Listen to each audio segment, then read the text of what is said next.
রহিম শেখ সে ফরিদপুর থেকে প্রশ্ন করেছে। তার কান প্রচুর চুলকায়, এমনই চুলকায় যে সে আশেপাশে যা পায় তাই কানের মধ্যে ঢুকিয়ে দেয়, এবং লাস্ট বার্সে কটন বাড ঢোকাতে গিয়ে দেখে তার কান দিয়ে রক্ত আসতেছে। এখন এই মতো অবস্থা কী করণীয় তার জন্য? ধন্যবাদ ডক্টর সুমন।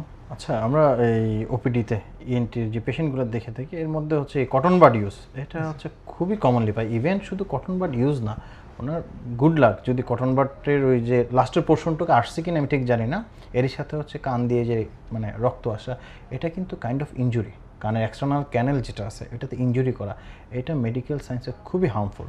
তো আমার মানে পক্ষ থেকে প্রথম যদি বলেন এই কানের ইচিংয়ের এগেনস্ট একটা কথা বলতে, এটা প্রথমেই বলবো কানের যে কটন বাড এটা ইউজ করাটা বন্ধ করতে হবে, কারণ এখান থেকে কানের ইনজুরি হয়ে থাকে।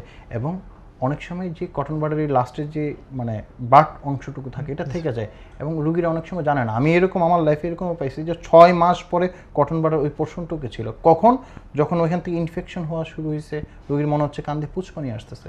সো আমার পক্ষ থেকে ওপিনিয়ন একটাই, কানের চুলকানির জন্য কটন বাড ইউজ করতে হবে। যদি অতিরিক্ত চুলকায়, আপনার যে একজন কাছে মানে মানে কাছাকাছি যে ইএনটি নাক কান গলা বিশেষজ্ঞ আছে ওনাদের কাছে যাবেন, ওনাদের কাছ থেকে পরামর্শ নেবেন, ইনশাল্লাহ আপনি ভালো থাকবেন।